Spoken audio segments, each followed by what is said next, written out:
नमस्कार दोस्तों, के एग्ज़ाम फाइट में आपका स्वागत है।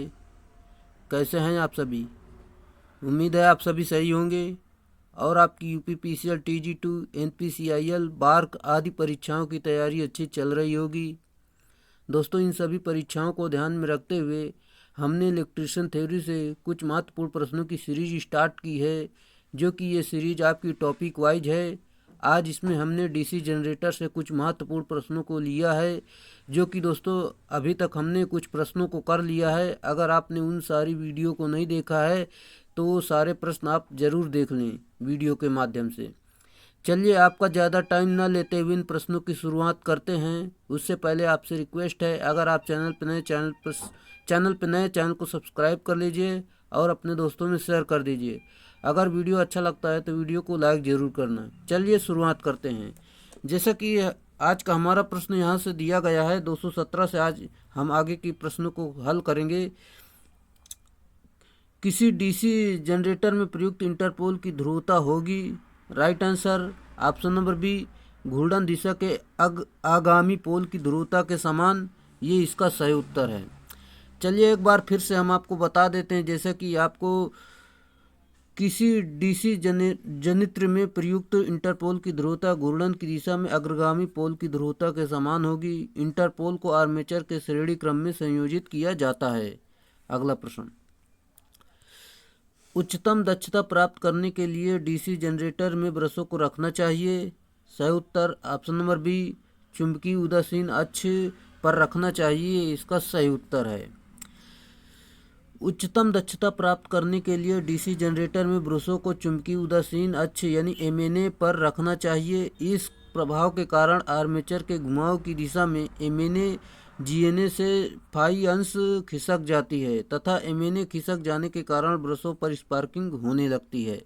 अगला प्रश्न, लंबी पारेषण लाइन के द्वारा किसी लोड को स्थिर वोल्टेज प्रदान करने के लिए कौन सा कंपाउंड जनरेटर उपयुक्त रहेगा। सही उत्तर option number A, over compound generator. ये इसका सही उत्तर होगा। चलिए, लंबी पारेषण लाइन के द्वारा किसी लोड को स्थिर वोल्टेज प्रदान करने के लिए ओवर कंपाउंड जनरेटर उपयुक्त रहेगा यदि किसी कंपाउंड जनरेटर में सीरीज फील्ड द्वारा पैदा हुआ वोल्टेज बढ़ाव शंट फील्ड में हुए वोल्टेज ड्रॉप से अधिक रहता है तो वह ओवर कंपाउंड जनरेटर कहलाता है। दोस्तों, यदि किसी कंपाउंड जनरेटर में सीरीज फील्ड द्वारा पैदा हुआ वोल्टेज बढ़ाव शंट फील्ड में हुए वोल्टेज ड्रॉप से अधिक रहता है तो वह ओवर कंपाउंड जनरेटर कहलाता है। अगला प्रश्न, लगातार कार्य करने वाले डीसी जनरेटर के इंसुलेशन प्रतिरोध का मान कम होने का कारण है। सही उत्तर ऑप्शन नंबर बी, आर्मेचर तथा राकर आर्म पर कार्बन चूड़ जमा हो जाना। ये इसका राइट आंसर है।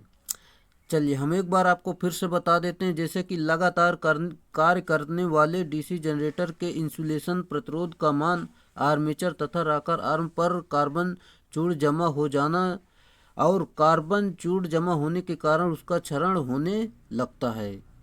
चलिए अगला प्रश्न आपका दिया गया है, किसी डीसी जनरेटर का आउटपुट निम्न समीकरण से दर्शाया जाता है।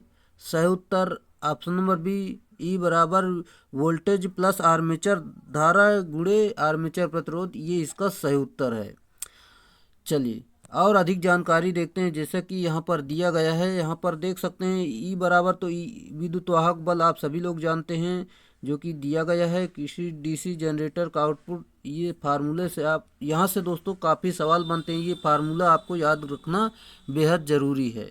अगला प्रश्न, डीसी जनरेटर की दक्षता यानी इफिशियंसी होती है। सही उत्तर ऑप्शन नंबर सी, 85% से लेकर 95% तक होती है।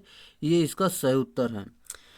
डीसी जनरेटर की दक्षता 85 से 95% तक होती है। जनरेटर द्वारा उत्पन्न आउटपुट विद्युत शक्ति और उससे प्रदान की गई इनपुट शक्ति का अनुपात जनरेटर की दक्षता कहलाता है। दक्षता बराबर फार्मूला देख सकते हैं, आउटपुट वैद्युतिक शक्ति अपान उत्पन्न वैद्युतिक शक्ति। ये इसका फार्मूला है, दक्षता बराबर। अगला प्रश्न, अगला प्रश्न, डीसी जनरेटर में कौन सी क्षति लोड के साथ परिवर्तित होती रहती है? सही उत्तर ऑप्शन नंबर ए, ताम्र क्षति। ये इसका सही उत्तर है। जैसे कि डीसी जनरेटर में ताम्र हानि लोड के साथ परिवर्तित होती रहती है।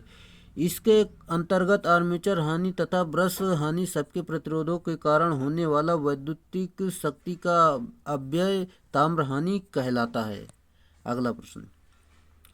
अगला प्रश्न आपका दिया गया है, मशीन के चलती हालत में घिसने के कारण डीसी मशीन का कार्बन ब्रश छोटा हो जाता है। कितनी लाइन पर ब्रश को बदलना चाहिए? मतलब कितनी लंबाई पर ब्रश को बदलना चाहिए?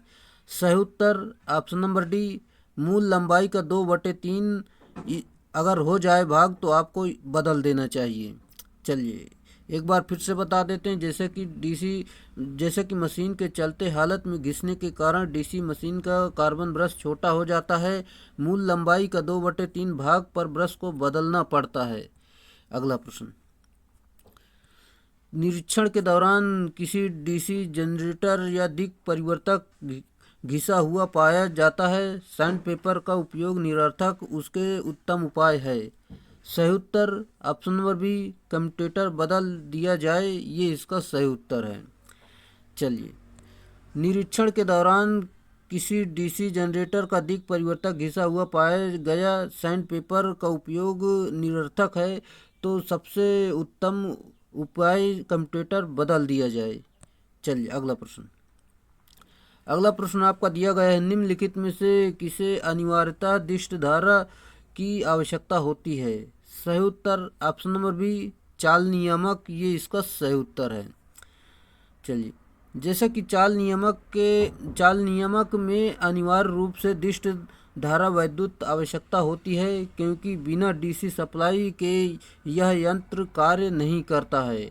इसके यांत्रिक ऊर्जा उत्पादन में डीसी सप्लाई के द्वारा ही यह ऊर्जा प्राप्त होती है। अगला प्रश्न आपका दिया गया है, डीसी शंट जनरेटर का क्रांतिक प्रतिरोध डैश के बराबर होता है। सही उत्तर ऑप्शन नंबर ए, क्षेत्र के बराबर होता है। ये इसका सही उत्तर है। जैसे कि डीसी शंट जनरेटर का क्रांतिक प्रतिरोध फील्ड का प्रतिरोध होता है। फील्ड का प्रतिरोध क्रांतिक प्रतिरोध से ज़्यादा प्रतिरोध होने की स्थिति में जनरेटर वोल्टेज उत्पन्न नहीं करेगा। इसलिए फील्ड का प्रतिरोध क्रांतिक प्रतिरोध से हमेशा कम होना चाहिए। अगला प्रश्न, डायनामो एक मशीन है जिसका काम है। सही उत्तर ऑप्शन नंबर डी, यांत्रिक ऊर्जा को विद्युत ऊर्जा में बदलना। ये इसका सही उत्तर होगा। जैसे कि डायनामो एक मशीन है जो यांत्रिक ऊर्जा को विद्युत ऊर्जा में परिवर्तित करता है, और डायनामो जनरेटर का ही छोटा रूप जो बृहद स्तर पर डीसी जनरेटर कहा जाता है। अगला प्रश्न, 110 मेगावाट जनरेटर का शीतलन साधारण डैश के द्वारा किया जाता है।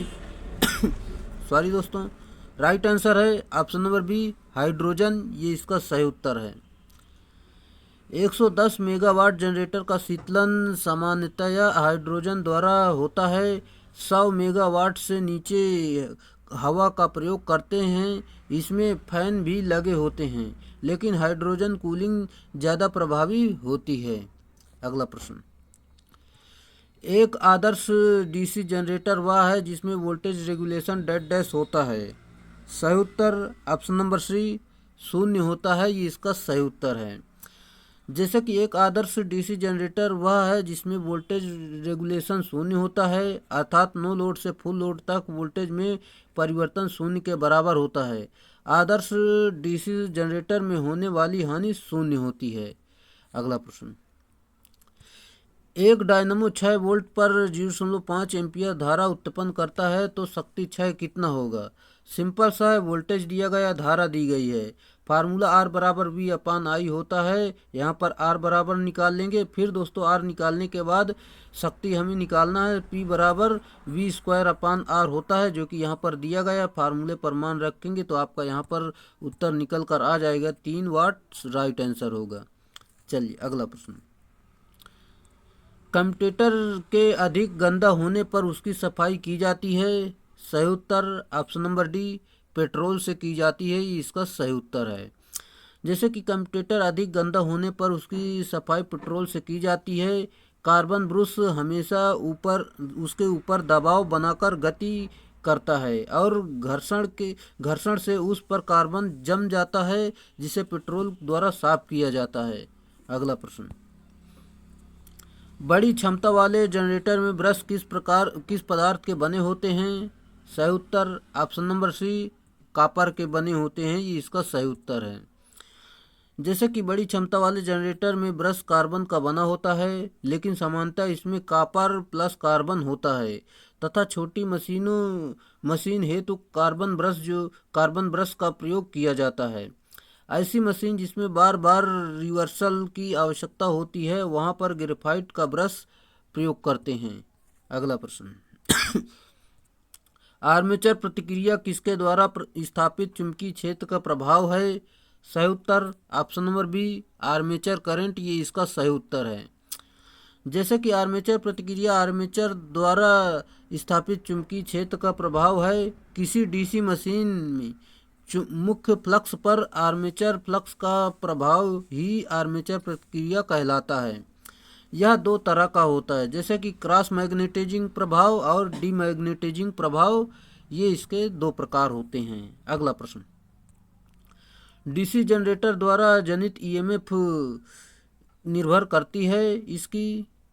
Right answer option number C, flux और गति दोनों पर निर्भर करता है। ये इसका सही उत्तर है। जैसे कि देख सकते हैं यहाँ पर डीसी जनरेटर द्वारा जनित ईएमएफ फ्लक्स और गति दोनों पर निर्भर करता है, यानी फ्लक्स ये फाई हो गया, गति ये एन बराबर हो गई, और पोल्स की संख्या पर निर्भर भी करता है, जो कि आप देख सकते हैं। चलिए अगला प्रश्न, दिष्ट धारा जनरेटर में कम्यूटेटर का एकमात्र उद्देश्य होता है? सही उत्तर ऑप्शन नंबर डी, प्रेरित प्रत्यावर्ती धारा को दिष्ट धारा में बदलने के लिए। ये इसका सही उत्तर है। चलिए अगले प्रश्न जाने से पहले अगर आपको इस वीडियो की पीडीएफ चाहिए तो टेलीग्राम चैनल ज्वाइन कर सकते हैं, यहाँ पर इसकी पीडीएफ दे दी जाएगी। अगला प्रश्न आपका दिया गया है। अगले प्रश्न जाने से पहले दोस्तों इसकी व्याख्या देख लेते हैं। जैसे कि दिष्ट धारा जनरेटर में कम्यूटेटर का एकमात्र उद्देश्य प्रेरित प्रत्यावर्ती धारा को दिष्ट धारा में बदलने के लिए होता है, और कम्यूटेटर एक कठोर कर्षित ताम्र का बना होता है। कम्यूटेटर तथा ब्रश के द्वारा ही डीसी मोटर में एक दिशीय आघूर्ण प्राप्त होता है। अगला प्रश्न आपका दिया गया है, किसी जनरेटर का विद्युत वाहक बल ईएमएफ किस पैरामीटर पर निर्भर करता है? सही उत्तर, जैसे कि फ्लक्स प्रति ध्रुव पर और चालक के तारों की संख्या पर, ध्रुवों की संख्या पर, और ये सभी पर निर्भर करता है। चलिए हम आपको एक बार फिर से बता देते हैं। जैसे कि किसी जनरेटर का ईएमएफ चालक तार की संख्या, फ्लक्स प्रति ध्रुव तथा ध्रुवों की संख्या पर निर्भर करता है। फैराडे के नियमानुसार फ्लक्स में परिवर्तन हो या फ्लक्स कट करे तभी ईएमएफ उत्पन्न होता है। फार्मूला तो आप सभी लोग जानते ही होंगे। अगला प्रश्न आपका दिया गया है, अवशिष्ट चुंबकत्व का होना महत्वपूर्ण नहीं है यदि डीसी जनरेटर डेड डैश के रूप में संयोजित हो। सही उत्तर ऑप्शन नंबर सी, सेपरेटली उत्तेजित जनरेटर, यानी सेपरेटली एक्साइटेड जनित्र। ये इसका सही उत्तर है, अंततः उत्तेजित जनरेटर। चलिए जैसे कि यहाँ पर व्याख्या देखते हैं, अवशिष्ट चुंबकत्व का होना महत्वपूर्ण नहीं है यदि डीसी जनरेटर अंततः उत्तेजित जनित्र यानी सेपरेटली एक्साइटेड जनरेटर हो, तब इस प्रकार के जनरेटर में अवशिष्ट चुंबकत्व नहीं होने पर भी वोल्टेज बिल्डअप होता है, चूंकि अलग से डीसी सप्लाई द्वारा उत्तेजित होता रहता है। अगला प्रश्न, जब दो ध्रुवों का फ्लक्स दोगुना किया गया हो और गति भी दोगुनी की गई हो तो जनरेटर का प्रेरित विद्युत वाहक बल होगा। सही उत्तर ऑप्शन नंबर डी, 4 गुना हो जाएगा। ये इसका सही उत्तर होगा। चलिए जैसा कि जब ध्रुवों का फ्लक्स दोगुना किया गया और गति भी दोगुनी की गई तो जनरेटर का प्रेरित ईएमएफ 4 गुना हो जाएगा, क्योंकि देख सकते हैं इस फार्मूले से इसका पूरा मान निकाला गया, जो कि आप देख सकते हैं। पूरी जानकारी यहाँ पर देख लीजिए। अगला प्रश्न आपका दिया गया है, किस प्रकार की डीसी मशीन में अवशिष्ट चुंबकत्व रेसिडुअल मैग्नेटिज्म की आवश्यकता होती है? सही उत्तर ऑप्शन नंबर ए, स्व उत्तेजित जनरेटर, ये इसका सही उत्तर होगा। जैसा कि स्व उत्तेजित जनरेटर में अवशिष्ट चुंबकत्व आवश्यक होता है, लेकिन पृथक उत्तेजित जनरेटर में अवशिष्ट चुंबकत्व का होना आवश्यक नहीं होता है। अवशिष्ट चुंबकत्व वोल्टेज बिल्डअप में सहायता प्रदान करता है। अगला प्रश्न। अगले प्रश्न जाने से पहले दोस्तों, अगर आप चैनल पर नए, चैनल को सब्सक्राइब कर लीजिए और अपने दोस्तों में शेयर कर दीजिए। अगर वीडियो तनिक भी अच्छा लग रहा है तो वीडियो को लाइक ज़रूर कर दें। और दोस्तों, बार्क की जो वैकेंसी आई है, आप उसके लिए काफ़ी तैयारी करना शुरू कर दीजिए, क्योंकि दोस्तों कंपटीशन काफ़ी है, जो कि पोस्टें अच्छी खासी इसमें दी गई हैं। आप चाहेंगे तो आपको इसमें एक सीट मिल सकती है। इसलिए दोस्तों आप जोर तोड़ से तैयारी शुरू कर दीजिए ताकि आपकी एक सीट पक्की हो सके। चलिए, अगर इसी तरह की वीडियो पाना है तो हमारे चैनल को ज़रूर सब्सक्राइब करिए, क्योंकि दोस्तों इसमें हम रोज़ की तरह हम इसमें इलेक्ट्रिशियन थ्योरी से कुछ महत्वपूर्ण प्रश्नों की सीरीज लेकर आते रहते हैं। चलिए अगले प्रश्न पर चलते हैं। आर्मेचर की करंट में होने वाले परिवर्तन को कहते हैं। सही उत्तर ऑप्शन नंबर सी, कम्यूटेशन, ये इसका सही उत्तर है। जैसे कि आर्मेचर की धारा में होने वाली परिवर्तन को दिक् परिवर्तन यानी कम्यूटेशन कहते हैं। जितने समय में धारा का एक रिवर्सल होता है उस समय को दिक् परिवर्तक काल कहते हैं। अगला प्रश्न। ज़्यादा से ज़्यादा भाप टर्बो प्रत्यावर्तकों को डैश के कुंडलित किया जाता है। सही उत्तर ऑप्शन नंबर ए, 2 ध्रुवों, ये इसका सही उत्तर है। जैसे कि भाप टर्बो प्रत्यावर्तक को ज़्यादा से ज़्यादा 2 पोल के लिए कुंडलित किया जाता है, क्योंकि इसकी गति ज़्यादा होती है और इसकी अच्छी लंबाई अधिक होती है, जैसे कि फार्मूला द्वारा देख सकते हैं जो कि दिया गया है। अगला प्रश्न पर चलते हैं। जैसा कि यहाँ पर दोस्तों, यहाँ पर देख सकते हैं आवृत्ति यहाँ पर 50 दी गई थी, जो कि यहाँ पर निकाल लिया गया है, जो कि देख सकते हैं भाप टर्बो प्रत्यावर्तकों में ज़्यादा से ज़्यादा 2 पोल कुंडलित किया जाता है, क्योंकि इसकी गति ज़्यादा होती है, इसकी अच्छी लंबाई अधिक होती है, जो कि इसके माध्यम से निकाला गया। चलिए अगला प्रश्न। स्विनबर्न जांच पद्धति में डीसी मशीन के किस रूप में चलती है? सही उत्तर ऑप्शन नंबर सी, शून्य लोड पर जुड़ा जनरेटर, ये इसका सही उत्तर है। चलिए, स्विनबर्न जांच पद्धति में डीसी मशीन शून्य लोड पर जुड़ा जनरेटर के रूप में चलती है। यह परीक्षण दक्षता मापने अप्रत्यक्ष परीक्षण होता है। इस टेस्ट द्वारा ओनली मशीन के लॉसेस ज्ञात किए जाते हैं। अगला प्रश्न। किसी डीसी जनरेटर की बाहरी विशेषताएं डैश के बीच संबंध बताती है। सही उत्तर option number B, terminal voltage तथा लोड करंट, ये इसका सही उत्तर होगा। चलिए, जैसा कि यहाँ पर आप देख सकते हैं, डायग्राम द्वारा समझ सकते हैं, बैक ईएमएफ और फील्ड करंट जनरेटर के आंतरिक भाग में उत्पन्न होती है, जो कि डीसी जनरेटर में उत्पन्न एसी प्रकृति होती है, जो कि आप देख सकते हैं। अगला प्रश्न। किसी डीसी जनरेटर के वोल्टेज को डैश के द्वारा बढ़ाया जा सकता है। सही उत्तर ऑप्शन नंबर ए, गति को बढ़ाकर, ये इसका सही उत्तर है। चलिए, जैसा कि फार्मूला देख लीजिए, यहाँ पर विद्युत वाहक बल का फार्मूला होता है वोल्टेज प्लस आर्मेचर धारा इंटू आर्मेचर प्रतिरोध होता है।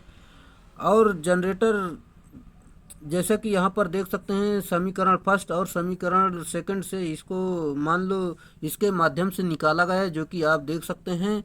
चलिए, इसको V बराबर, यहाँ पर जैसे कि हम आपको बता दें, यहाँ पर V बराबर निकालना है, तो V बराबर इसको IA यानी आर्मेचर धारा और आर्मेचर प्रतिरोध दोनों को उधर भेज देंगे तो ये माइनस में हो जाएगा। इसी प्रकार ये दिया गया है। फार्मूला भी देख सकते हैं, विद्युत वाहक बल बराबर 5ZNP/60A होता है, जो कि दोस्तों विद्युत वाहक बल प्रोपोर्शनल N के होता है। और उपरोक्त समीकरण फर्स्ट व सेकंड के अनुसार यदि जनरेटर की गति बढ़ेगी तो ईबी का मान यानी विद्युत वाहक बल का मान बढ़ेगा, जिसमें टर्मिनल वोल्टेज का मान बढ़ेगा।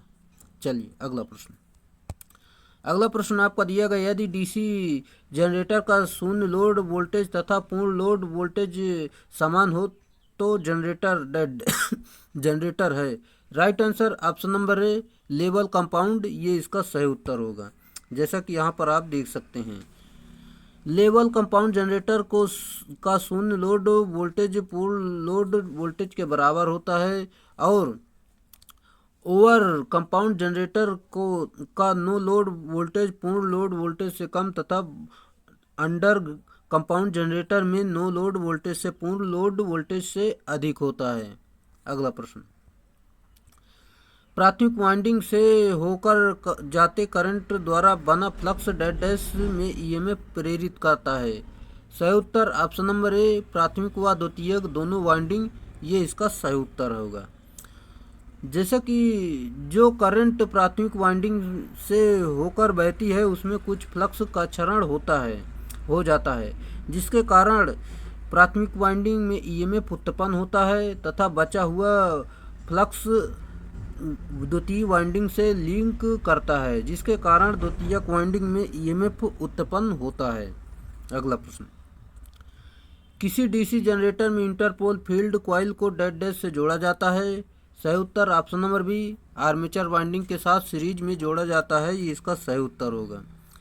जैसा कि यह छोटे छोटे अंतराध्रुव होते हैं तथा इन्हें मशीन के ढांचे के मुख्य ध्रुवों के बीच लगाया जाता है। इन्हें अपेक्षाकृत मोटे ताम्र विद्युत रोधी तारों द्वारा बनाया जाता है तथा इन अंतर्ध्रुवों को आर्मेचर के श्रेणी क्रम में संयोजित किया जाता है। इस विधि में द्वारा विचुंबकन तथा क्रॉस चुंबकन प्रभाव को बिल्कुल समाप्त किया जा सकता है। अगला प्रश्न, अगर सीरीज मोटर का फील्ड कनेक्शन टूट गया तो वह डैश। सही उत्तर ऑप्शन नंबर डी, भयावह गति प्राप्त करेगी, यानी उसकी स्पीड यानी उसकी जो गति होगी वो अनंत हो जाएगी और रोटर बाहर भी आपका आ सकता है। फार्मूला देख सकते हैं। चलिए दोस्तों, आज के लिए इतने ही थे प्रश्न जो कि हमने कंप्लीट किया। 250 प्रश्न लगभग कंप्लीट कर लिए हैं। 1-2 वीडियो और आएंगे, 2-3 वीडियो और आएंगे, इसमें पूरा जनरेटर आपका कंप्लीट हो जाएगा। और दोस्तों, अगर आपने पिछली वीडियो नहीं देखा है तो वो सारी वीडियो ज़रूर जाकर देख लें ताकि आपका पूरा कंसेप्ट इसमें डीसी जनरेटर से क्लियर हो सके।